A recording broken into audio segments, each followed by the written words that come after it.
Hello everyone. Today we mainly talk about the trigger holdoff function in SDS 1000 series digital oscilloscope. Trigger holdoff is mainly used for stabilized waveform with several trigger points in a cycle. It needs to increase the data time artificially in order to stabilize the waveform, to make the trigger not triggered in a period of time, so as to one cycle, one trigger only, which can stabilize the whole waveform on screen display.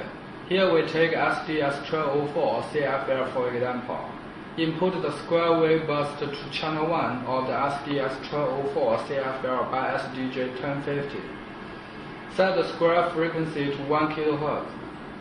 Set the amplitude to 5 VPP. Set the burst cycle to 5 cycles. Operate the oscilloscope like this. Choose the type to edge. Choose the source to channel 1. Choose the slope to right. Choose the mode to auto.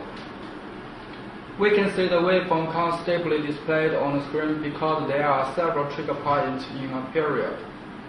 The cause of the problem is that if you don't adjust the trigger hold-off time, the default value is 100 nanoseconds. Because of a period have 5 trigger points, and the interval time from one trigger point to another is bigger than 100 nanoseconds. It will trigger 5 times in a period, so the screen displayed is unstable waveform. Then, let me show you how to solve the problem by setting the trigger hold-off time. 1 pulse cycle is 1 millisecond, 5 cycles is 5 milliseconds. So you should set the trigger hold-off time greater than 5 milliseconds.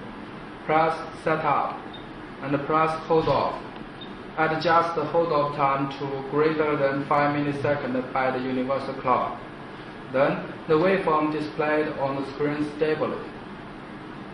Thanks for your watching.